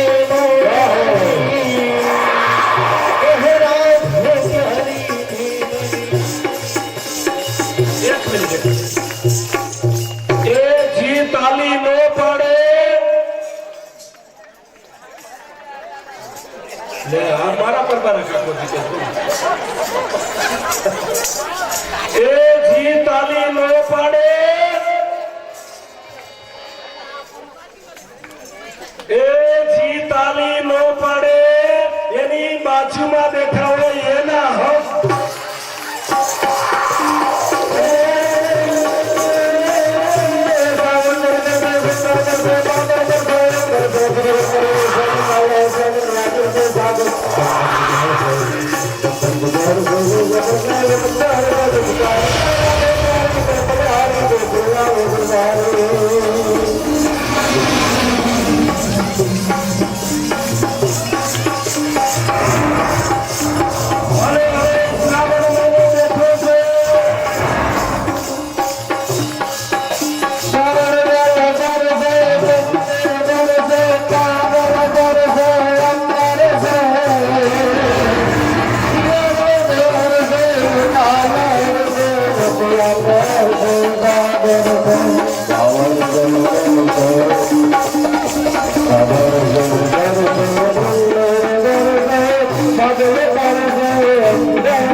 અને હવે શ્રાવણ મહિનાનું અંધારિયું પક્ષ પૂરું થયું છે એ અંધારિયું પક્ષ શરૂ થયું છે એકમ ગે બીજ ગે ત્રીજ ગે ચોથ ગે હલો એ પાંચમ ગે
અને કાળા કૃની અંદર ભગવાન ચાર ભુજાવાળા પ્રગટાય બોલીએ ચતુર્ભુજ ભગવાન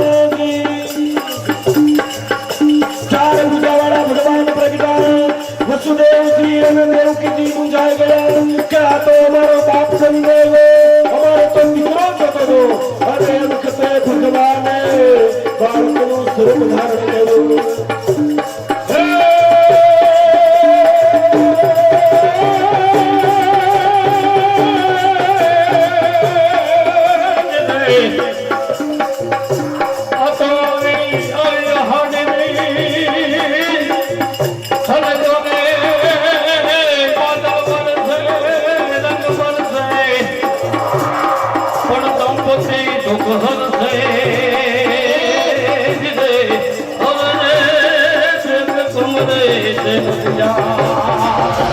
અને કનૈયાએ બાળકનો શ્રમ ધારણ કર્યો અને વસુદેવને કહ્યું કે અત્યારે ગોકુળમાં યોગમાયા દીકરી તરીકે જન્મી છે, અત્યારે મને અહીંયા પહોંચાડો, ઈ કન્યાને અહીંયા પહોંચાડો. વસુદેવજી કેમ જાવું, એ અમારે કેમ જાવું?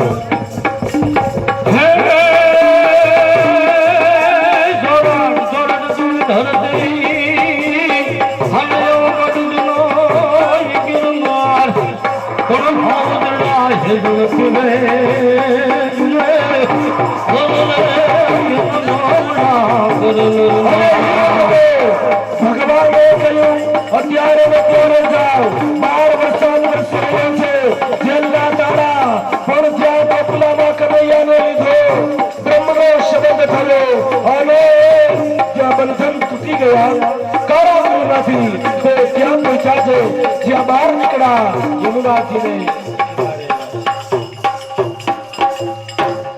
બાલકૃષ્ણ લાલ કી.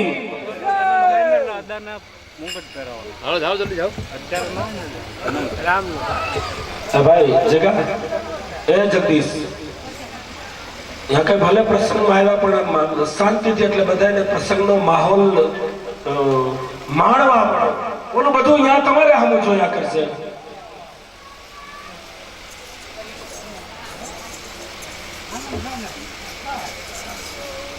ઓલું હું છે બેનો દીકરી બધા અહીંયા જોયા કરે.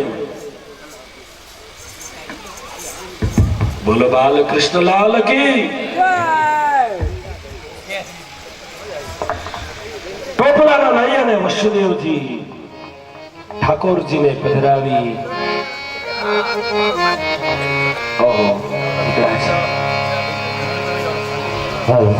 જેલના તાળા કારાગૃહના તૂટી ગયા છે. એક ચિંતનકાર એમ કહે કે ભાઈ જેલના તાળા તૂટ્યા નહોતા તો ઈ પેરેગીર જેલના હળિયાને ટેકો દઈને બેઠો તો એને નીંદર આવી ગઈ. એના ખિસ્સામાંથી અડધી ચાવી બહાર દેખાતી હતી. વસુદેવજી હાથ નાખી ચાવી લઈ લીધી, તાળું ખોલી નાખ્યું. ટોપલાના પધરાવી અને વસુદેવજી, તમે જુઓ પ્રકૃતિ આજ આનંદમાં છે. વરસાદ વરસી રહ્યો છે. શું કામ વરસાદ એટલા માટે વરસી રહ્યો છે કે વિજ્ઞાન એમ કહે કે વરસાદ થાય, વીજળી ચમકે એટલે ઓક્સિજનનું પ્રમાણ વધે, ઓક્સિજનનું પ્રમાણ વધે એટલે ઊંઘ આવી જાય. તો ઠાકોરજીએ વરસાદ એટલા માટે વધારે વરસાયો કે લોકો બધા ઊંઘી જાય અને ગોકુલમાંથી કનૈયો મથુરામાંથી ગોકુલ પહોંચી જાય. વર્ષે ભલે વાદળીને વાયુ ભલે વાય, મથુરાથી કાનકુવર ગોકુલમાં જાય. ભગવાન પ્રગટા, પૃથ્વી ખુશી થઈ છે, પૃથ્વીનો રાજીપો થયો. કારણ કે પૃથ્વી સમજે છે 11 વર્ષ નહીં 52 દિવસ સુધી ઠાકોરજી ખુલ્લા પગે ચાલવાના છે અને એ ખુલ્લા ચરણ કમલનો સંસર્ગ મને થશે. અને જેથી માં જશોદા એને ખાંડણીએ બાંધશે તેથી ખાંડણીયાની સાથે ઘસડાતા ઘસડાતા એનો શ્રી અંગ એનો મને સ્પર્શ થશે. એટલા માટે પૃથ્વી રાજી છે. અરે ભાઈ ભગવાન પ્રગટા એટલે દિશાઓ રાજી થઈ ગઈ. કારણ કે દિશાઓના પતિ કંસના ભયને કારણે ઘર છોડી વયા ગયા હતા. તો દિશાઓએ નક્કી કર્યું કે ભગવાન પધારે, કંસને મારે, અમારું સૌભાગ્ય અમને પાછું.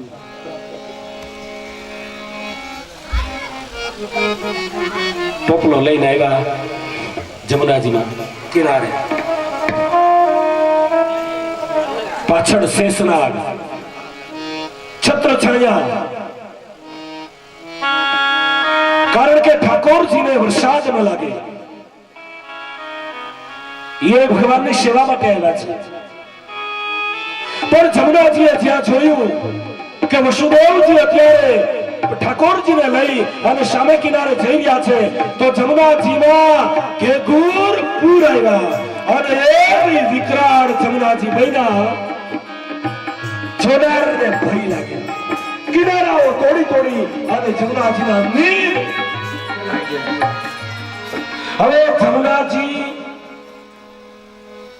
ભયાનક શું કામ બન્યા બે કારણ એક કારણ એ છે કે કૃષ્ણ ભગવાન ઠાકોરજીનો પગ એક ટોપલામાંથી બહાર છે તો જમનાજીએ ઠાકોરજીના શ્રી ચરણ પખાલવા છે એટલા માટે ઘેઘૂર અને ભયાનક મોજા પડે છે બીજું કારણ વસુદેવજીની પાછળ શેષનાગ હાલ્યો આવે છે એ મોટી બધી પ્રેમ ચડાવી છે જમનાજીને ક્રોધ ચડ્યો કે એક તો કાલી નાગ મારા ઉદરમાં કેદીનો છે એ નીકળતો નથી અને આ બીજો ક્યાંથી આવે છે એટલે જમનાજી ક્રોધિત થયા શેષનાગને ડરાવવા એ તો હારું થયું વસુદેવે પાછું વાળી જોયું નહીં બાકી જો વસુદેવે પાછું વાળી જોયું હોત ને શેષનાગને જોઈ ટોપલાનો ઘા કરીને વયા ગયા આવો ભયાનક નાગ થોડી વાર થઈ તો યમુનાજી શાંત થઈ ભાઈ યમુનાજી શાંત શું કામ થયા એનું એક કારણ કે યમુનાજી એ કૃષ્ણ ભગવાનના પત્ની છે યમુનાજીએ વિચાર કર્યો કે વસુદેવજી એ તો મારા સસરા છે મારું ભયાનક રૂપ જોઈશે તો વળી ક્યાંક સગાઈ નહીં થવા દે એટલે યમુનાજી શાંત થયા છે બહુ રાજી થઈ એનું કારણ કે બધી નદીઓ જમનાજીના બેન છે તો બધી નદીઓનો જીજુ એનો બનેવી અત્યારે સામે કિનારે બાળકના રૂપમાં જઈ રહ્યો છે એટલે બનેવી આવે તો હાડિયું રાજી થઈ જાય જીજુ આવ્યા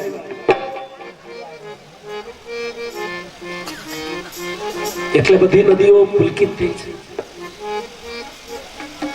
હવે એમાં વસુદેવજીને ગળા સુધી પાણી આવ્યું વસુદેવજીએ બે હાથ અધર કર્યા ટોપલો અધર કર્યો કોલે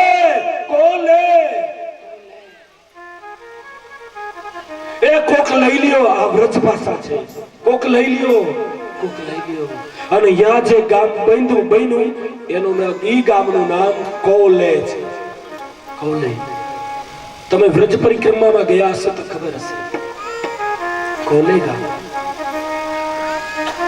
રાત્રિનો સમય છે નંદ બાબાના દરવાજામાં વસુદેવજી આવ્યા છે કોઈને કઈ ખબર નથી ઘસઘસાટ બધા સુતા છે યશોદાને ત્યાં એક બાળકનો જન્મ થયો છે દીકરી કે દીકરો એને ખબર નથી અને વસુદેવજી સીધા યશોદાના ઓરડામાં આવ્યા અને ખિલખિલાટ કરતી એ દીકરી એને ઉઠાવી બાજુમાં મૂકી અને ટોપલામાં રહેલ ઠાકોરજીને ત્યાં સુવડાવ્યા યશોદાની બાજુમાં અને વસુદેવજી ઓલી છોકરીને બાળકીને ટોપલીમાં સુવડાવી પાછા પગલે ઠાકોરજીના સામુ જતા જાય છે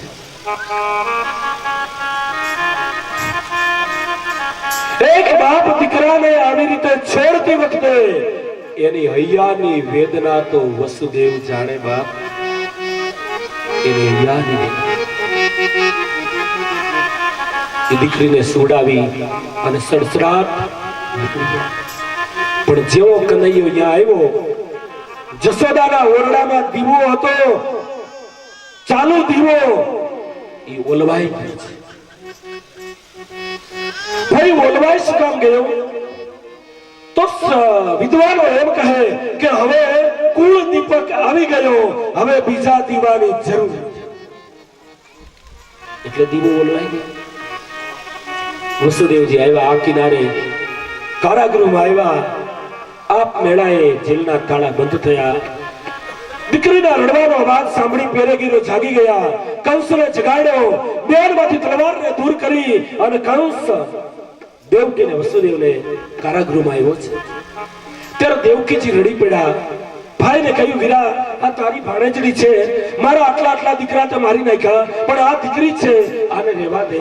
અને પાપી કંસ એ જગદંબાના બે પગ ચાલી એ દીકરીના પોતાના માથા ઉપર ચક્કર ફેરવી અને જ્યાં મહેલ ઉપર ઘા કર્યો તો અષ્ટભુજા જગદંબા પ્રગટ થયા છે. બોલ અંબે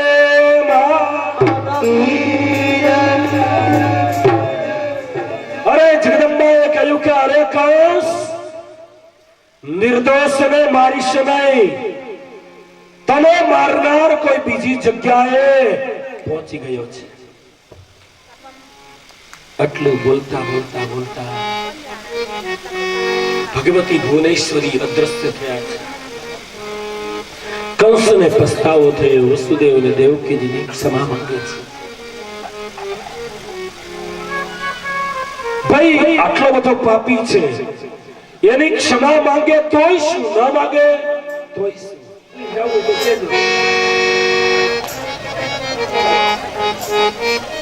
ગોકુળ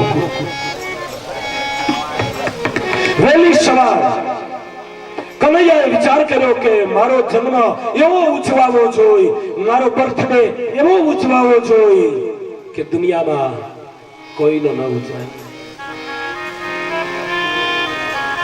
કનૈયાના પ્રગટ્યમાં કેક નહોતી, હેપી બર્થડે નહોતું, મીણબત્તીઓ ઠારતો નહોતો, તોય 5,500 વર્ષે આપણે એનો જન્મ દિવસ ઉજવીએ છીએ. જો મેં આ બધું બાંધ્યું છે. અરે હું તો એમ કહું કે ખરેખર મીણબત્તી ઠરાય નહીં, આપણા દીકરા તો દીવા પેટાવે એવા હોવા જોઈએ, ફૂંક મારીને દીવા ઠારી નો નાખે.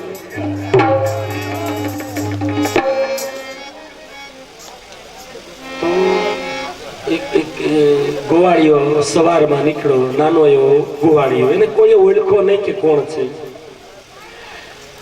મોટા ગોવાળિયા બધા ગાય દોઈ રહ્યા હતા અને ગોપીઓ બધી નદી મંથનની તૈયારી કરતા હતા. એમાં નાના એવા કોઈ ગોવાળિયાએ આવીને કહ્યું કે મિત્રો, નંદ બાબાને ત્યાં લાલો થયો. ગોવાળિયા કે આ બધું કામ રખડી પડશે, ગોપીઓને ખબર પડે એટલી વાર. બધા ગોવાળિયાએ નક્કી કર્યું કે આપણે ઘેરે કોઈને કઈ વાત જ કરવી નથી. પણ કોણ જાણે કેમ ગોપીઓને ખબર પડી ગઈ. નંદ બાબાની એક બેન છે, એનું નામ સુનંદા છે. આ સુનંદા જશોદાના ઓરડામાં આવી અને જશોદાને કહે કે અરે ભાભી, આ તમારા પડખામાં બાળક છે. જશોદા એકદમ જાગી ગયા છે, સાંભળ્યો કનૈયો છે અને એટલું બધું એને જોતા વહાલું છે. અને નંદ બાબા ગૌશાળામાં હતા અને સુનંદા ત્યાં આવી. અરે ભૈયા, બધાઈ હો, બધાઈ હો. અરે નંદ બાબા કે પણ શેની બધાઈ? બોલે નાનો થયો તમારે ઘેર. એમાં ઘરડી ગોપીઓ આવ્યા. નંદ બાબાને ઈ વળી ભાભી થતી હતી, એટલે બે હાથમાં હળદર લગાડી અને નંદ બાબાની પાંખડીમાં થાપા માર્યા. ત્યાં તો બધા ગોવાળિયા ગોપીઓ બધા આવ્યા. ગોરસ લઈ લઈને ગોપીઓ આવી છે, કોઈ હળદર લઈને આવ્યા, કોઈ ગલાલ લઈને આવ્યા. જાણે ગોકુળમાં દિવાળી ખડી થઈ.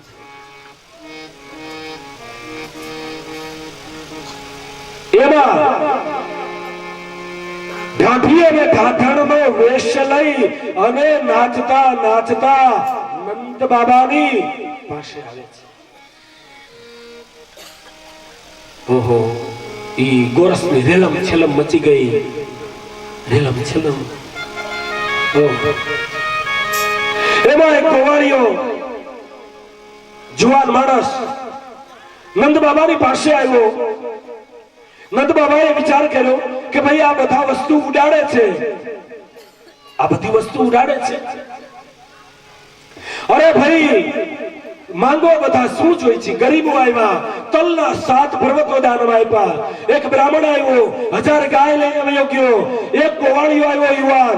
નંદ બાબાને કે મારે તમારી પાસે એક માંગવું છે. નંદ બાબા કે વળી શું છે? મારી ઈચ્છા છે મારે બીજું એકેય દાન જોતું નથી, પણ મારે કન્યાદાન જોઈશે. કન્યાદાન કે તો નંદ બાબા હજ્જડ થઈ ગયા. કન્યાદાન એલા તારા લગ્ન નથી થયા બોલે નહીં, એ ગરીબ છું ગરીબ એટલે મને કોઈ કન્યા આપતા નથી. નંદ બાબાએ પોતાના માણસને કહ્યું કે આને 1000 ટોપલા હીરાના આપી દો. અને 1000 ટોપલા જ્યાં આપ્યા ત્યાં તો ઓલો પાગલ થઈ ગયો. કનૈયાની પાસે આવીને કે હવે જરૂર મારા લગ્ન થઈ જવાના, હવે લગ્ન માટે લાઈન લાગવા મળશે.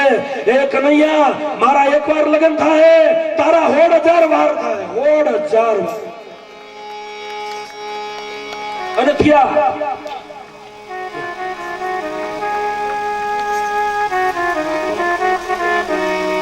ગોકુળમાં જાણે દિવાળી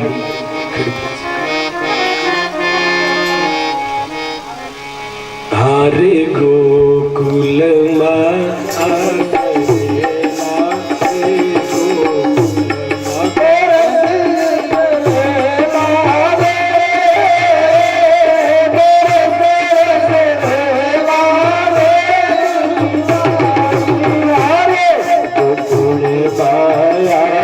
દીવા